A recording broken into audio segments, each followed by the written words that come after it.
خدا کی 3 کتابیں ہیں اسماعیلی نقطۂ نظر سے اگر آپ دیکھیں. ایک کتاب تو سب کو پتہ ہے کہ قرآن مجید جو کتاب منزل ہیں جو خداوند نے اس مبارک کتاب کو نازل کی. جی دوسری جو کتاب ہے اس کو کتاب کائنات کہا گیا. یہ جو پوری کائنات ہے جی جی یہ ایک کتاب ہے. ٹھیک ہے. اور قرآن میں بارہا اس میں خدا کے آیات آفاق میں اور انفس کے حوالے سے جو بیان کی گئی ہے تو خدا کے آیات یہاں بھی ہیں, خدا کے آیات کائنات میں بھی ہیں, خدا کی آیات انسان کے ذات میں بھی ہیں. اسی لیے مولا مرتضی علیہ السلام نے خود اتحسب انک جرم صغیر وفیک انت والعالم الاکبر اسی کے اندر آگے جا کے فرماتے ہیں تو ہی وہ کتاب مبین ہے. انسان کو کتاب مبین کہا گیا کہ جس سے پوشیدہ راز ظاہر ہوتے ہیں. یعنی انسان بھی وہ کتاب مبین ہے کہ انسان خداوند تعالیٰ کی تخلیق کا ایک ایسا شاہکار ہے جی کہ جس کو یعنی احسن الخالقین نے بہترین خلقت میں جہاں پہ پیدا کی. تو اب خدا کی اس کتاب کائنات اور اس کتاب میں کوئی فرق نہیں ہونا چاہیے. یہاں سے کوئی دلیل دیں تو خدا کی کتاب کائنات اور کتاب انفس سے اس کے اوپر 2 ثبوت گواہ سبحان اللہ لانے چاہیے. جی جی جی جی ٹھیک ہے. تو اب ہم جب دیکھتے ہیں کہ عالم جسمانی کے اندر آپ دیکھتے ہیں کہ ظاہری طور پہ 1 سال میں 12 مہینے ہوتے ہیں. جی ماشاء اللہ. بین المکاتب بین المذاہب مکالمہ ہونا چاہیے, ہم آہنگی قائم ہونی چاہیے, شکوک و شبہات کو رفع ہونا چاہیے. اور اسلام تو ہمیں اس بات کی دعوت دیتا ہے کہ اہل کتاب کے ساتھ جن مسائل میں آپ مشترک ہیں تو وہاں بیٹھ کے بات کیجیے. قُلْ يَا أَهْلَ الْكِتَابِ تَعَالَوْا إِلَىٰ كَلِمَةٍ سَوَاءٌ بَيْنَنَا وَبَيْنَكُمْ. تو جب ہمیں اہل کتاب سے وسعت قلبی کے ساتھ مکالمہ کا اور اگر بحث کرنی ہے تو مجادلہ احسن کا حکم دیا جا رہا ہے کہ اچھے طریقے سے آپ گفتگو کیجئے. تو جو ہمارے کلمہ گو مسلمان ہیں جو لا الہ الا اللہ محمد رسول اللہ پڑھتے ہیں اور خاص طور پہ مکتب اہل بیت اطہار علیہ السلام سے وابستہ ہیں, امام جعفر صادق علیہ السلام کی تعلیمات کے نمائندہ ہیں, تو ان سے ہماری دوری یا بعد کیوں کر ہو سکتا ہے. تو اسی حسن ظن کی نیت کے ساتھ میں محترم آفتاب حسین شاہ صاحب کی خدمت میں حاضر ہوا. آپ کا چینل میں مسلسل دیکھتا رہا اور مجھے آپ کی گفتگو, آپ کی تعویل, آپ کی تعلیم سے بے حد خوشی ہوئی کہ اس دور میں بھی ایسے عرفانی اور روحانی کام کرنے والے نوجوان, چونکہ ابھی تو آپ ماشاءاللہ نوجوان ہیں, تو آپ اتنے خوبصورت پیرائے میں قرآن عظیم فرقان حمید کی تعلیمات کو اجاگر فرما رہے ہیں. اور آپ ہی کی وساطت سے مجھے یہ شرف حاصل ہوا کہ میں نے علامہ فہامہ ذی المجد والکرامہ صاحب الکشف والکرامہ محسن ملت جناب علامہ نصیر الدین حمزائی اعلی اللہ مقامہ کی کتب ان کا مطالعہ کیا, تو جس میں تصوف بھی ہے, روحانیت بھی ہے, علم باطن بھی ہے اور قرآن کی تعویل کا ایک عظیم پہلو ہے. ولی اللہ کہتے ہی اسے ہیں جس کے پاس علم لدنی ہو, علم تقوینی ہو. شیخ اکبر محی الدین ابن عربی آپ فرماتے ہیں کہ اولیاء کی سب سے بڑی کرامت یہی ہے کہ ان کے پاس قرآن کا عرفان ہوتا ہے. تو میں آپ کی خدمت عالیہ میں حاضر ہوا اور آپ سے گفتگو کا شرف حاصل ہوا اور آپ نے میرے جو شکوک و شبہات تھے اسماعیلی مکتب کے حوالہ سے ان کا ازالہ کیا. ابھی میرا آپ سے سوال یہ ہے, یہ نور جو رسول صلی اللہ علیہ وآلہ وسلم کے ساتھ نازل کیا ہے, یہ نور قرآن ہے یا نور عطرت, نور آل محمد ہے؟ اب کتاب کے لیے تو کتاب قرآن میں آ گئی ہے جی. رسول صلی اللہ علیہ وآلہ وسلم کے لیے نور آیا ہے جی. اگر رسول صلی اللہ علیہ وسلم کے بعد نور کا آگے کوئی سلسلہ نہ ہوتا, ٹھیک ہے, تو یہاں پہ اس آیت کے اندر فرمایا گیا ہے کہ وہ جو رسول صلی اللہ علیہ وسلم کے ساتھ جو نور نازل کیا گیا ہے اس پر بھی ایمان لاتے ہیں. تو پھر وہ کون ہیں؟ پھر رسول صلی اللہ علیہ وسلم نے اپنے بعد پھر 2 چیزیں چھوڑ دیا, کتاب اور ان کی اطرت. تو یہاں پہ رسول صلی اللہ علیہ وسلم کے ساتھ جو نور نازل ہوا ہے وہ اطرت کی صورت میں وہ کتاب کو اس روشنی کے اندر پڑھنے کے حوالے سے اسماعیلی نقطۂ نظر سے ہم اسی کتاب کے لیے، جب خدا کی کتاب آسمانی ہے بے شک بے شک، تو پھر خدا کی طرف سے نور بھی اس پر روشنی ڈالنے کے لیے بھی آسمانی ہی نور ہونا چاہیے. سبحان اللہ. اگر یہ کتاب خدا کی طرف سے ہے جی تو پھر اس کا معلم بھی خدا ہی کی طرف سے مقرر ہونا چاہیے. اس کے علاوہ آپ ظاہری طور پر آپ دیکھیں کہ ظاہری اس کمرے کے اندر روشنی نہ ہو، جی، آپ ظاہری آنکھیں ہونے کے باوجود بھی آپ ظاہری کتاب کو نہیں پڑھ سکتے ہیں. نہیں پڑھتے. بہت خوبصورت مثال دی، ٹھیک ہے، ماشاء اللہ. تو ہمارے پیر ناصر خسرو قدس اللہ سرہ فرماتے ہیں، چشم سر بھی آفتاب آسمان بیکار گشت، چشم دل بھی آفتاب دین چرا بیکار نیست. جب جو ظاہری آنکھیں ہیں وہ ظاہری سورج کے بغیر جب بیکار ہیں، اگر دل کی آنکھ بھی ہو، اللہ اکبر، کتاب بھی ہو، لیکن اگر وہ نور آسمانی نہ ہو تو آپ پھر نہیں سمجھ سکتے، آپ اس چیز کو آپ نہیں سمجھ سکتے ہیں. تو لہٰذا اس نور کے حوالے سے کوئی شخص یہ کہہ سکتا ہے کہ ہاں ہم نے مان لیا مولا مرتضیٰ علی علیہ السلام وہ نور ہیں. جی، یہاں پہ بھی بہت سارے ساتھ ہوں گے، لیکن خداوند فرماتے ہیں کہ یریدون ان یطفئوا نور اللہ بافواہہم، بہت سارے لوگ اپنے منہ کے پھونکوں سے خدا کے نور کو بجھانے کی کوشش کرتے ہیں. وَيَأْبَى اللَّهُ إِلَّا أَن يُتِمَّ نُورَهُ وَلَوْ كَرِهَ الْكَافِرُونَ، لیکن خدا کا نور بجھنے والا نہیں ہے. بے شک بے شک. اب خدا زمین و آسمان کا نور، خدا کی نور کی مثال چراغ محمد مصطفیٰ صلی اللہ علیہ وسلم، محمد مصطفیٰ صلی اللہ علیہ وسلم کے ساتھ پھر ایک نور کو نازل کیا گیا، اور اس نور پر ایمان لانے کے بعد پھر خدا نے فرمایا کہ یہ نور بجھنے والا ہے ہی نہیں، یہ کبھی بجھے گا ہی نہیں. تو جب خدا کا وہ نور جو مجسم صورت میں ہے، تو ہمارے ایمان کے مطابق قرآن کے ساتھ جب خدا کے رسول صلی اللہ علیہ وسلم نے اپنے بعد کتاب اور اطرت دی، تو اس کا مطلب یہ ہے کہ یہ حوض کوثر تک جسمانی طور پر جس طرح کتاب موجود ہے، وہ نور مجسم بھی دنیا میں ہر وقت کے لیے حی و حاضر ہونا چاہیے، موجود ہونا چاہیے.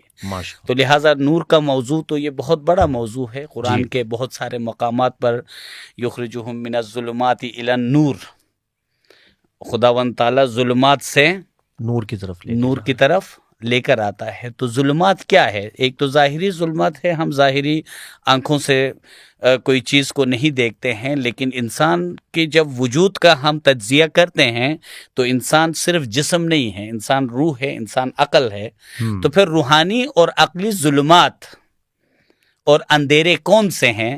جی، تو وہ اندھیرے در حقیقت اندھیرے کا وجود کچھ بھی نہیں ہے سوائے اس کے جو سورج کے سے جو دور ہو، تو خود بخود جو ہے نا اندھیرا کا جو وجود ہے وہ وجود سورج سے دوری کا نام ہے. تو لہٰذا اسی طرح دنیا کے اندر بھی جہاں پہ ظلمات ہیں، تو اگر ہم چلیں ایک مثال کے لیے، ہم ابلیس کو ہی اس سے بڑی ظلمت اور اندھیرا کہاں سے ہو سکتا ہے؟ تو جب ابلیس ظلمت پھیلانے کے لیے جنات اور انسانوں کے صورت میں ہر وقت جسمانی طور پہ موجود ہے، تو پھر نور پھیلانے کے لیے بھی سبحان اللہ سبحان اللہ. جب یخرجہم من الظلمات الی النور، اگر شیطان اور اس سے اگر خدا نور میں لے کر آئے گا تو نور کو تو موجود ہونا چاہیے. اللہ اکبر. بے شک بے شک بے شک. اگر ظلمات کا نمائندہ ہر زمانے میں ہر دور میں موجود ہے، اشکال بدل کے، تو نور کا نمائندہ بھی ہمیشہ موجود ہونا چاہیے، تاکہ ہر وقت جب لوگوں کو اندھیروں سے نکالا جائے تو پھر نور کا وجود سامنے ہونا چاہیے. اچھا، موضوع پہ ہی ہم مستقل رہیں گے، لیکن نور کے نمائندے بہت سی کتب جو اسماعیلیہ کے تعارف میں ہمارے علماء نے لکھی ہیں اور معتدل طریقے سے لکھی، اور اس میں ایک وسیع نظام تعلیم دیا گیا کہ اسماعیلیہ کا ایک بہت بڑا وسیع نظام ہے.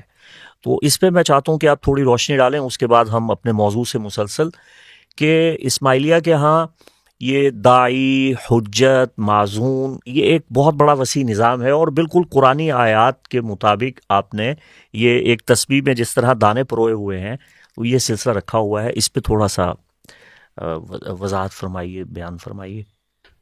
محترم، اس چیز کو سمجھنے کے لیے ہمیں سب سے پہلے دیکھیں خدا کا جو دین ہے وہ ایک قانون کے مطابق ہے. جس طرح رسول کریم صلی اللہ علیہ وسلم نے فرمایا ان اللہ اسس دینہ علی مثال خلقہ لیستدل بخلقہ علی دینہ وبدینہ علی وحدانیتہ.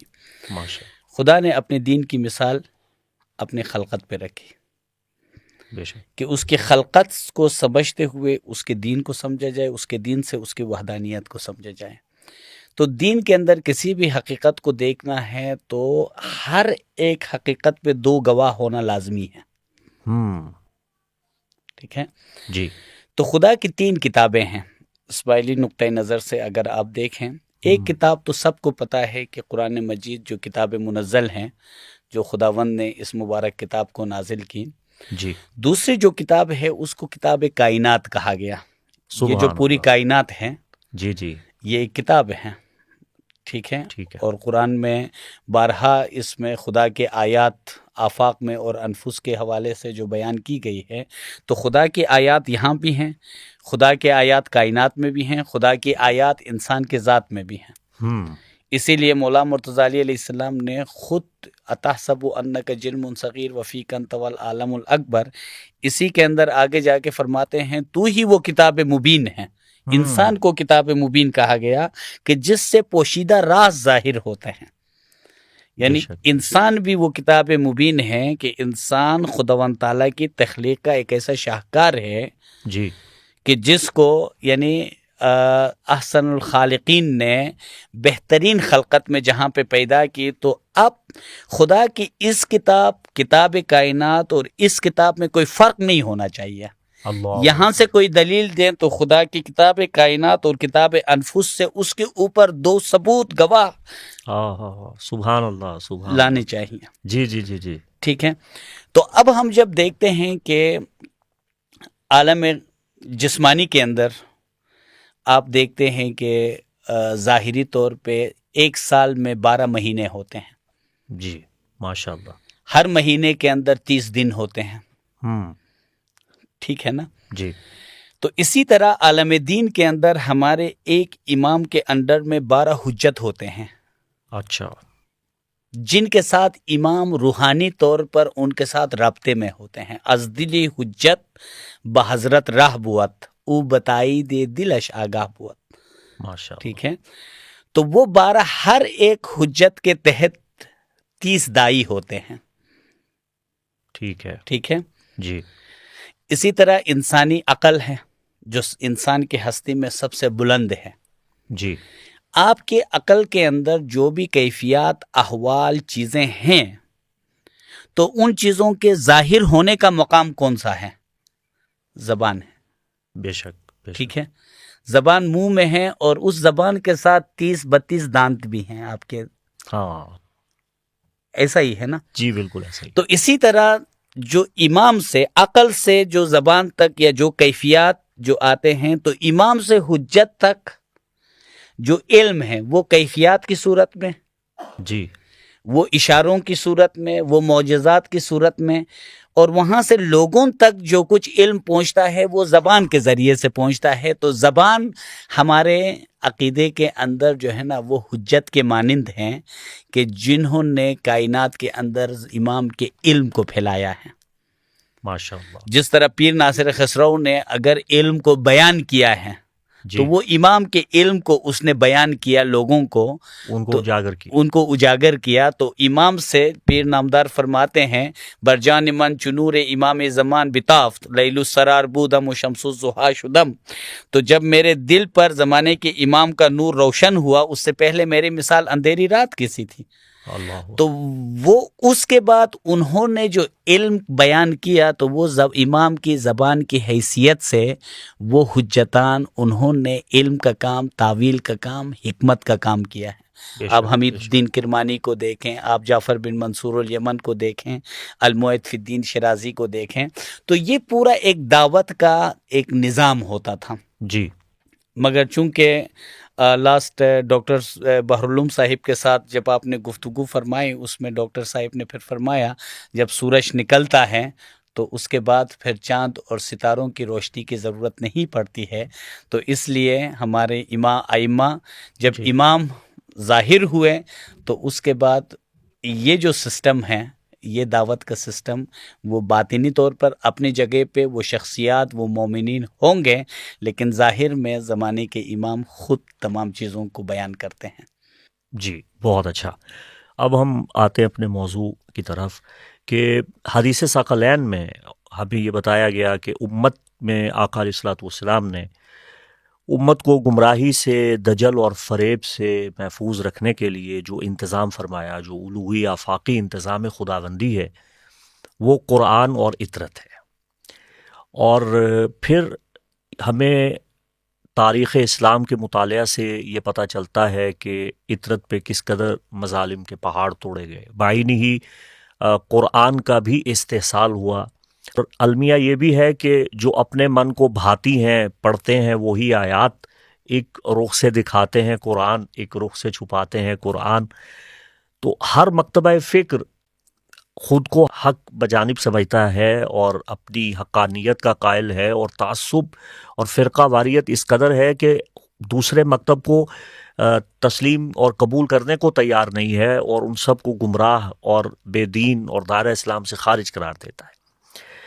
میں آپ سے یہ جاننا چاہوں گا کہ آپ کے ہاں مکتب اسماعیلیت میں قرآن کا کیا تصور ہے؟ آپ قرآن کو کیسے دیکھتے ہیں؟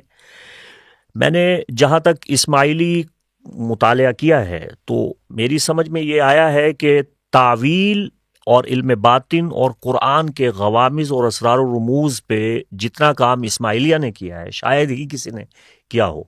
تو یہ سوال کرنا تو نامعقول ہوگا کہ کیا آپ قرآن پہ ایمان رکھتے ہیں یا آپ قرآن کی تحریف کے قائل تو نہیں ہیں. یہ تو فضول بات ہوگی، بچگانہ بات ہوگی، اور اگر کوئی بھی یہ مسلمان سمجھتا ہے تو یہ اس کی خام خیالی ہے، غلط فہمی ہے.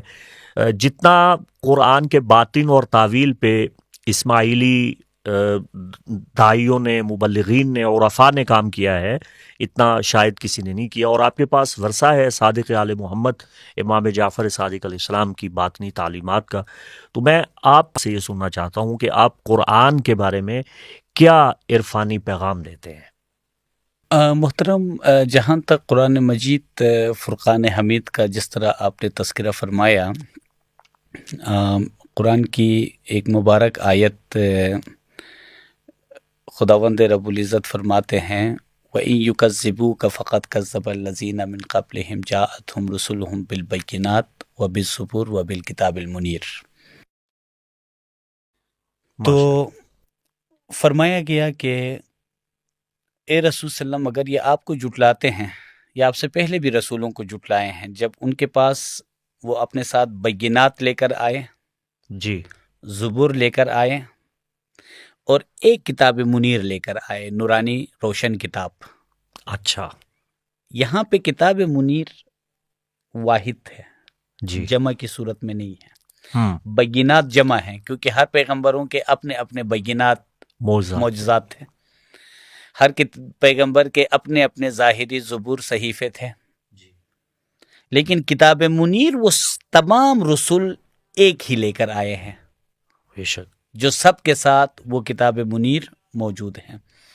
تو جب ہم قرآن کو دیکھتے ہیں تو ایک تو قرآن مجید ہمارے سامنے یہاں پہ ہیں، لیکن یہ تو کلام خداوندی جب رسول کریم صلی اللہ علیہ وآلہ وسلم دنیا میں تشریف نہیں لائے تھے تو کیا خدا کا کلام اس وقت بھی موجود تھا یا نہیں تھا؟ میں اس کے لیے رسول صلی اللہ علیہ وسلم کی جو ہے نا ایک حدیث، علی مع القرآن، قرآن مع العلی، علی قرآن کے ساتھ ہے اور قرآن علی کے ساتھ. علی علیہ السلام کے بارے میں ہم دیکھتے ہیں تو احادیث میں موجود ہے کہ آدم کے پیدا ہونے سے پہلے بھی حضرت مولا مرتضی علیہ السلام موجود تھے اور محمد صلی اللہ علیہ وسلم کا نور موجود تھا. سبحان اللہ. تو اب ہم قرآن کی تاریخ کو ایک تو 1400 سال پہلے تنزیلی صورت میں جو کچھ بھی رسول کریم صلی اللہ علیہ وآلہ وسلم نے اس کتاب منیر کو جن مثالوں کے ذریعے سے جن جو ہے نا تنزیلی صورت میں ہمارے سامنے لے کر آیا الحمدللہ، لیکن قرآن در حقیقت اگر دیکھیں تو خدا کے کلمے کے اندر بھی، امر کے اندر بھی موجود تھا. بے شک بے شک. سبحان قرآن مجید قلم الہی میں بھی موجود تھا. بے شک. قرآن مجید لوح محفوظ میں بھی موجود تھا. جب قرآن مجید حضرت اسرافیل علیہ السلام کو دی تو وہاں موجود تھا. میکائیل علیہ السلام کے ذات میں موجود تھا. جبرائیل علیہ السلام کے ذات میں موجود تھا. فَإِنَّهُ نَزَّلَهُ عَلَىٰ قَلْبِكَ، اے رسول صلی اللہ علیہ وسلم ہم نے اس قرآن کو آپ کے قلب میں نازل کیا. تو قلب محمد صلی اللہ علیہ وسلم میں بھی قرآن موجود تھا. سبحان اللہ. سبحان اللہ. اب ہم قلب محمد صلی اللہ علیہ وآلہ وسلم تک قرآن کو جب دیکھتے ہیں تو وہاں سے جو قرآن ہے وہ رسول صلی اللہ علیہ وسلم کے قلب میں جب نازل ہوا تو وہاں پہ تجربات کی صورت میں، ہمارے مشاہدات کی صورت میں، معجزات کی صورت میں، وہاں پہ باقاعدہ دیدار کے لمحات کی صورت میں، شیرین آوازوں کی صورت میں، تو وہ ایک نور کی ایک زندہ کائنات نازل ہوئی تھی. سبحان اللہ. سبحان اللہ. تو قرآن در حقیقت نور کی ایک زندہ کائنات ہے، بولتی ہوئی کائنات ہے، جو کہ ان تمام مراحل سے جب یہ قرآن مجید نازل ہوا تو قرآن کے اندر قرآن کے لیے خود فرمایا گیا ہے کہ وہ ایک چھپی ہوئی کتاب میں ہے، کتاب مکنون، لا یمسہ الا المطہرون. جہاں پہ یہ ایک چھپی ہوئی کتاب کے اندر ہے تو اس میں تو پاک مطہرون، مطہر جس کے اوپر طہارت کا اطلاق ہوا ہو، کسی مطہر نے جس کو پاک کیا ہو اس کو تو مطہر کہتے ہیں. جی. تو جو کسی طاہر یا مطہر سے وابستہ ہو کر پاک ہو جائے تو وہی اس کتاب مکنون کو جا کے چھو سکتا ہے. تو وہاں تک تو لوگوں کی، عام لوگوں کی رسائی ہے ہی نہیں ہو سکتی. ٹھیک ہے. ٹھیک ہے. جی. پاک لوگوں کے علاوہ اس مقام کو تو کوئی چھو ہی نہیں سکتا ہے. بے شک. تو قرآن جہاں پہ انا نحن نزلنا ذکر و انا لہو لحافظون ہے تو قرآن امر الہی میں حفاظت میں ہے، قلم الہی میں حفاظت میں ہے، لوح محفوظ میں اپنے اصل صورت میں ہے، میکائیل علیہ السلام کی ذات میں، جبرائیل، یہ ہر مقام پر قرآن اپنے اس نورانی صورت میں موجود ہے. سبحان اللہ. تو وہی جو نورانی صورت ہے، وہی کتاب منیر جو نورانی صورت تھی، تو تمام پیغمبروں کو اس کتاب کی معرفت حاصل ہوئی تھی. وہ ان عالم باطن کے معجزات کو دیکھ کر لوگوں کی ہدایت کے لیے آئے تھے اور لوگوں کو اس دنیا سے اس دنیا تک پہنچانے کے لیے آئے تھے. جی. اب اپنے زمانے کے مطابق جہاں پہ حضرت موسیٰ علیہ السلام نے جن الفاظ میں اس نورانی عالم کو بیان کیا، اگر اس زمانے کے لوگوں نے اگر وہاں پہ ان الفاظ میں تحریف کی تب بھی اس کتاب منیر کو تو چھو ہی نہیں سکتے تھے. بے شک بے شک. وہاں تو تک تو کسی کی رسائی تھی ہی نہیں. ٹھیک ہے. اسی لیے ہم حضرت مولا مرتضی علیہ السلام کو ناطق القرآن، بولنے والا قرآن کہتے ہیں، کیونکہ قرآن کا نور اس کے باطن میں بولتا ہے. سبحان اللہ. وہاں پہ قرآن زندہ ہے، وہاں معجزات کی صورت میں ہے. تو جہاں پہ وہ کتاب اس مقام پر ہے تو لہٰذا یہ کتاب کی دونوں صورتیں، ایک تنزیلی صورت اور ایک وہ نورانی صورت، یہ کبھی بھی ایک دوسرے سے جدا نہیں ہو سکتے ہیں. تو لہٰذا جو شخص اس کتاب کو نہ چھوئے جی تو اس کتاب سے حکمتوں کو، خدا کے اصل مقصد کو حاصل کرنا شاید ہر کسی کے بس کی بات نہیں ہے. البتہ اسی وجہ سے قرآن وراثت کے اندر جی وارث قرآن کے حوالے کیا گیا. بے شک. ٹھیک ہے. تو اس لیے قرآن وارث کے بغیر جو ہے اس کی حقیقی حکمتوں کو سمجھنا، معول کے بغیر تنزیل کو سمجھنا شاید آسان نہ ہو. تو کیا ایسا ہوا ہے کہ ہر زمانے میں، ہر دور میں اس کی تعویل بدلی ہے؟ تعویل بدلنا الگ ہے. قرآن کے اندر تبیان لکل شیء، ہر چیز کا بیان جب قرآن کے اندر ہے، لوگوں کے عقول کے مطابق اس وقت کے لیے کون سے معنی وہ سمجھ سکتے ہیں، اللہ اکبر، ان کو بیان کیا گیا۔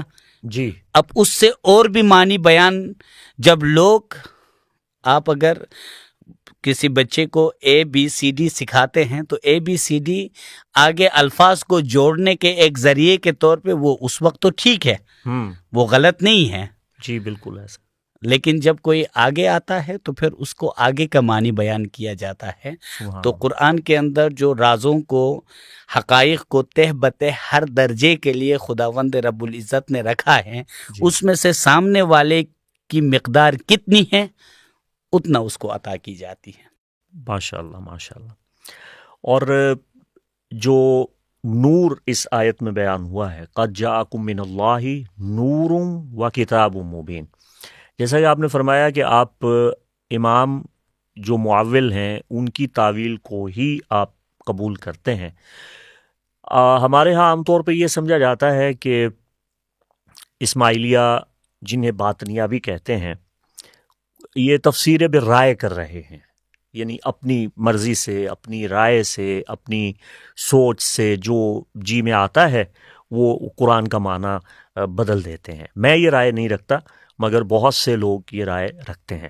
تو اس حوالے سے آپ کیا فرمائیں گے؟ وہ تو آلریڈی میں نے آپ کو بیان کیا جی، کہ جہاں پہ کتاب کا وارث ہو، جی، ٹھیک ہے، تو وہ جو کچھ بیان کرے یا وہ اپنے حجتوں کے ذریعے سے جو کچھ بیان کرائے، جی، تو اس کے لیے خدا اور اس کے رسول صلی اللہ علیہ وسلم نے نص کیا ہو، اس کی ذمہ داری ہو، جی، تو وہاں پہ پھر رائے کا تصور نہیں ہے۔ اور جہاں پہ اپنے رائے یا قیاس کی بات ہے، جی، وہ یہ دونوں ایک ساتھ ہو نہیں سکتے ہیں۔ جہاں امام ہو وہاں رائے اور قیاس کی بات نہیں ہو سکتی ہے، ٹھیک ہے، وہاں صرف اور صرف امر اور اطاعت دونوں یہ چیزیں آتی ہیں۔ بے شک، اور جہاں امر اور اطاعت نہ ہو تو رائے اور قیاس در حقیقت وہ اس کے علاوہ جو ہے نا یہ چیزیں ہو سکتی ہیں، لیکن امام کے دین میں یہ اس کی کوئی گنجائش نہیں ہے۔ ٹھیک ہے۔ قرآن عظیم فرقان حمید میں ایک جگہ خالق ارشاد فرماتا ہے، ثم اورثنا الکتاب الذین اصطفینا من عبادنا فمنہم ظالم لنفسہ ومنہم مقتصد ومنہم سابق بالخیرات۔ تو جو وارثان قرآن ہیں ان کے 3 درجات یا 3 قسم کے وہ جو اشخاص ہیں، افراد ہیں، ان کا ذکر ہو رہا ہے۔ فمنہم ظالم لنفسی، یہ کون لوگ ہیں تو وارثان کتاب، لیکن ان کو ظالم لنفسی قرار دیا گیا ہے، اور اس میں مقتصد بھی ہیں اور سابق بالخیرات بھی ہیں۔ تو اس حوالہ سے آپ کیا بیان فرمائیں گے؟ آپ کیا سمجھتے ہیں کہ جب حضرت آدم علیہ السلام نے فرمایا کہ ربنا ظلمنا انفسنا، اے ہمارے رب، ہم نے اپنے نفس پہ ظلم کیا، جی، تو کیا واقعی اپنے وہ نفس پہ ظالم تھے؟ نہیں، انہوں نے کسر نفسی کی ہوگی، عاجزی اور انکساری، چونکہ ہمارا عقیدہ ہے کہ انبیاء معصوم عن الخطا ہے، معصوم، لیکن اس کے باوجود بھی انہوں نے فرمایا کہ ربنا ظلمنا انفسنا۔ ایک چیز یاد رکھیں، انبیاء اور ائمہ کے لیے، عرفاء حق کے لیے، خدا کے خلیفوں کے لیے عالم جسمانی کے اندر کوئی سیٹ رول یا ان کے لیے کوئی قانون نہیں بنا ہوا ہے۔ اللہ اکبر، جسمانیت میں ٹھیک ہے، کبھی وہ فقیری کے لباس میں آتے ہیں، کبھی بادشاہی کے لباس میں آتے ہیں، ٹھیک ہے، ٹھیک ہے، کبھی وہ لوگوں کے لیے مثال بن جاتے ہیں، کلیپی سولی پہ چڑھایا جاتا ہے، کبھی جو ہے نا وہ دوسروں کے کھیتوں میں جا کے کام کرتے ہیں، یہ سب تاریخ میں آپ کو پتہ ہے، جی، ٹھیک ہے، ٹھیک ہے، اور کبھی جو ہے نا حضرت سلیمان علیہ السلام کی طرح وہ ایک شہنشاہی شان کے ساتھ بھی آتے ہیں۔ جی بالکل، تو کوئی جسمانی دنیا کے اندر ان کے لیے وہ دور کے لحاظ سے ہر ایک پیغمبر کسی ایک چیپٹر کی حیثیت سے ہے، ماشاء اللہ، ماشاء اللہ، اللہ اکبر، جہاں پہ کوئی نہ کوئی ایک حکمت رکھی گئی ہے۔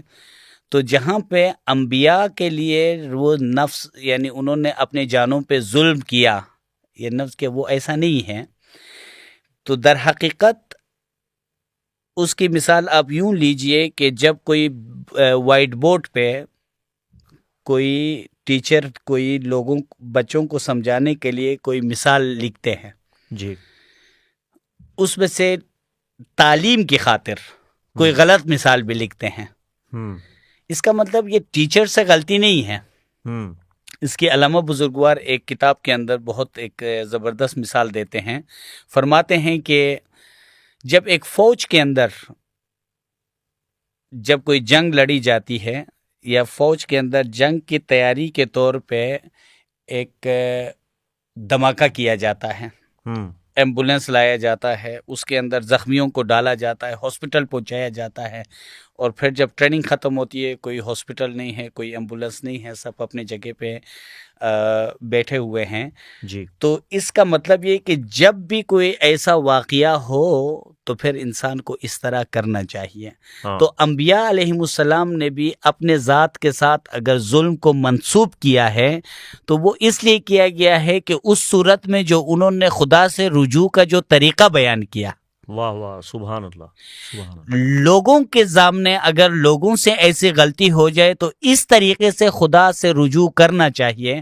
اگر وہ اپنے ذات میں اس مثال کو نہیں لاتے، آپ کو کیا لگتا ہے کہ رسول کریم صلی اللہ علیہ وآلہ وسلم مولا علی علیہ السلام کے لیے فرماتے امام الانس والجنہ، جنات اور انسانوں کے امام ہو، تو کیا جس نے رسول صلی اللہ علیہ وسلم نے یہ فرمایا ہو تو رسول صلی اللہ علیہ وسلم کا کیا مرتبہ ہوگا؟ تو کیا رسول صلی اللہ علیہ وسلم پر کوئی جادو ٹونا اثر کر سکتا ہے؟ ہرگز نہیں، ہرگز نہیں. تو کیوں اپنے ذات کے اندر اس مثال کو لے کے لوگوں کو جو ہے نا انہوں نے ایک بیان کیا کہ بھائی اگر آپ کے اوپر کوئی جادو ہو تو پھر یہ آیات آپ پڑھیں. جی، یہ رسول صلی اللہ علیہ وسلم کے لیے نہیں تھا، تعلیم امت کے لیے، امت کے لیے تھا. حضرت آدم علیہ السلام کے اس میں ابلیس نے کیا کہا؟ ابلیس نے کہا کہ آپ نے مجھے گمراہ کیا. آدم نے کیا کہا؟ ربنا ظلمنا انفسنا وہ کہہ رہے وَإِن لَمْ تَغْفِرْ لَنَا قال فبما اغویتنی، بما اغویتنی. جی، ٹھیک ہے، لا الہ الا انت سبحانک انی کنت من الظالمین. کیا حضرت ظالم ہو سکتے ہیں؟ کسی صورت میں نہیں ہو سکتا. کسی صورت میں. جو خود صورت رحمان ہو، ایک مومن کے لیے یہ مرتبہ ہے کہ حدیث نوافل کے مطابق خدا ان کی آنکھ زبان بن سکتا ہے، تو امیر المومنین کا کیا مرتبہ ہوگا؟ تو جو امیر المومنین ہو وہ اگر اپنے ذات کے ساتھ کسی ظلم کو منسوب کرتے ہیں وہ تعلیم کی خاطر، تعلیم کی، تو ہر صورت میں وہ وارث ہی ہے. سبحان اللہ، سبحان اللہ. یہاں کوئی ان کی کسی کمزوری، کسی غلطی، کسی گناہ کا ذکر نہیں ہے. جی جی، ٹھیک ہے، بلکہ یہاں پہ کیا ہے؟ یہاں پہ یہ ہے کہ وہ لوگوں کو بھی یہ مثال بیان کرنے کے لیے وہ شخصیات مختلف صورتوں میں وہ اپنے آپ کو دنیا میں ظاہر کرتے ہیں. سبحان اللہ. آپ کی بات کو آگے بڑھاتے ہوئے کہ اسماعیلیہ اور مکتب امامی اور اس کے تمام مکاتب جو اہل بیت اطہار علیہ السلام کی تعلیمات سے وابستہ ہیں، وہ ہمیشہ سے یہ عقیدہ رکھتے ہیں اور بیان کرتے ہیں، اور اس میں صوفیاء بھی آپ کے ساتھ شامل حال ہیں کہ انبیاء معصوم عن الخطا ہیں، اور اولیاء اللہ کو اللہ نے محفوظ رکھا ہے، اور ہر قسم کے صغیرہ کبیرہ گناہوں سے جو معمور من اللہ ہیں، منصوص من اللہ ہیں، وہ بری الذمہ ہوتے ہیں. بہت سی ایسی اسرائیلی روایات ہمارے کتب میں شامل ہوئیں، ہماری کتابوں میں آئیں، اور کتب احادیث میں ایسی روایات شامل ہوئیں جن سے یوں محسوس ہوتا ہے کہ یہ ان کی شایان نہیں ہے، اور اس سے نفی آتی ہے ذات محمد مصطفیٰ صلی اللہ علیہ وآلہ وسلم پہ. تو ہر دور کے شیعہ علماء نے تنزیہ مکانت مصطفیٰ پہ بہت سی کتابیں تحریر فرمائیں اور یہ کیا. ماشاءاللہ آپ نے بھی بڑے خوبصورت پیرائے میں یہ بیان کیا. قرآن کے جو تراجم فی وقت فی زمانہ ہو رہے ہیں، اس میں اگر ہم تھوڑا اپنے عرفان کو اگر مد نظر رکھیں اور تعلیمات محمد و آل محمد کو اگر ہم اپنے مد نظر رکھیں، تو یہ کہنا حق بجانب ہوگا کہ ہمارے تراجم میں غلطیاں ہیں، خامیاں ہیں، کمیاں ہیں، کوتاہیاں ہیں. بلکہ میں تو یوں کہوں گا کہ ہمارے تراجم میں اور کلام خدا میں اتنا ہی فرق ہے جتنا خدا میں اور ہمارے درمیان ہے. تو ہم جتنا اچھا، جتنا بہترین ترجمہ بھی کرنا چاہیں، اس میں کہیں نہ کہیں جھول رہ جاتا ہے. احادیث نبویہ میں اہل بیت اطہار کو سفینہ نجات نوح سے تشبیہ دی گئی، تو ایک کشتی کا ذکر ہے. قرآن میں کئی کشتیوں کا ذکر ہے. اس سے آپ کیا مراد لیں گے؟ اس سے ہم مراد ہر زمانے کے جو ہادی ہے وہ اپنے دور کے کشتی ہے. سبحان اللہ. یوم نطو کل اناس بامامہم، اللہ. ہر جو ہے نا امام کے ساتھ، زمانے کے امام کے ساتھ سب کو دعوت دی جائے گی. تو ہر زمانے کے امام اپنے زمانے کے لحاظ سے وہ کشتی ہے کہ جس کے اوپر سوار ہونے کے لیے جو فرمایا گیا ہے. یہ ہمارے عقیدے کے مطابق ہم ہر امام کو ہر زمانے کی کشتی مانتے ہیں. سبحان اللہ. میں نے آپ کا بہت وقت لیا. آخر میں مختصر دورانیے کے ایک دو سوالات ہیں اگر آپ اجازت دیں، اور نہایت اختصار کے ساتھ اس کے بعد ہم اسے سمیٹ رہے ہیں. یہ بتائیے کہ موجودہ دور حاضر کے جو امام رحیم آغا خان حافظہ اللہ، ہم تو ان کا احترام کرتے ہیں، چونکہ ہمارا عقیدہ تو یہ ہے کہ تو ہے عین نور، تیرا سب گھرانہ نور کا، تیری نسل پاک میں ہے بچہ بچہ نور کا. تو ہمیں یہ درس دیا گیا ہے کہ آل رسول کا احترام کریں. تو ہم تو عمومی سادات کا احترام کرتے ہیں. تو خانوادہ اسماعیلیہ میں سرکار امام صادق علیہ السلام کی نسل سے جو امامت کا سلسلہ جاری و ساری ہے اور قیامت تک جاری رہے گا، وہ تو ہمارے لیے زیادہ قابل احترام ہے. تو سوال یہ ہے کہ ان کا اس دور میں آپ کے لیے اور مجموعی طور پہ تمام مسلمانوں کے لیے، اہل بیت اطہار سے محبت رکھنے والوں کے لیے کیا پیغام رہا ہے؟ اسی میں آپ چاہیں تو پرنس کریم آغا خان جو انتقال فرما گئے، وفات فرما گئے، شاید میں غلط لفظ استعمال کر رہا ہوں چونکہ ہمارے ہاں انتقال کا لفظ بولا جاتا ہے، تو آپ کے ہاں جو الفاظ ہیں اس کے مطابق آپ میری رہنمائی کر دیں تاکہ جو سن رہے ہیں پروگرام ان کی معلومات میں آ جائے کہ کیا پیغام دیا جا رہا ہے اس دور میں. وہ آپ سامنے ہمارے حاضر امام یا امام شاہ کریم صلوات اللہ علیہ کے زمانے میں، چونکہ آپ کو پتہ ہے کہ دنیا میں جب ہم انسان حیثیت سے آتے ہیں تو بہت سارے رشتوں میں ہم ایک دوسرے کے ساتھ مطابقت بھی ہے اور بہت ساری چیزوں میں ایک دوسرے سے اختلافات بھی ہیں. جی. تو ہم اختلافات کو چھوڑ کر جس چیز میں ہم متفق ہیں، جی، تو امام علیہ السلام کی کوشش یہ ہے کہ ان چیزوں میں تمام لوگوں کو ایک جگہ جمع کیا جائے، ٹھیک، امن کے خاطر. تو اس میں سب سے پہلے جو مشترک ہیں، اگر ہم عالم اسلام کو لے لیں، جی، تو وہاں پہ لا الہ الا اللہ محمد رسول اللہ اور بنیادی اخلاقیات، حرام حلال جائز ناجائز. اس کے بعد اگر ہم پوری کائنات دنیا کو لے لیں، انسانوں کو لے لیں، تو وہاں پہ خلقکم من نفس واحدہ، سبحان اللہ، ہم سب کو نفس واحدہ سے پیدا کیا گیا ہے. اور کینیڈا کے پارلیمنٹ کے اندر جب امام علیہ السلام نے وہاں پہ اسلام پر کچھ ارشاد فرمایا تو وہاں پہ اس آیت کو کوٹ کیا کہ جو قرآن کی تعلیم ہے کہ سب کو نفس واحدہ سے پیدا کیا گیا ہے. جی، تو سب میں وہی نفس واحدہ ہے، وہی روح ہے.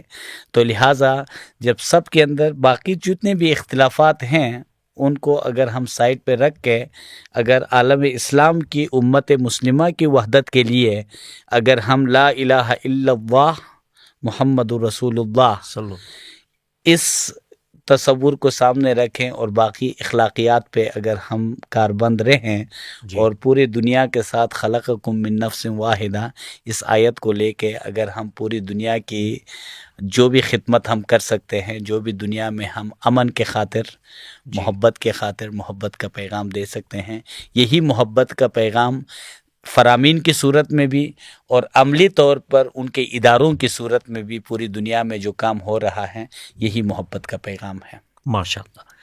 ہمارے ہاں ایک بہت بڑا مسئلہ ہے، ہمارے جتنے بھی مکاتب فکر ہیں، بریلوی، دیوبندی اور پھر شیعہ اثنا عشری، ایک دوسرے کی تکفیر کرتے ہیں. شیعہ تو بہت کم کرتے ہیں، مگر باقی مکاتب میں یہ غلغلہ، یہ شور شرابہ اور فتووں کا تلاطم اور طوفان بدرجہ اتم پایا جاتا ہے.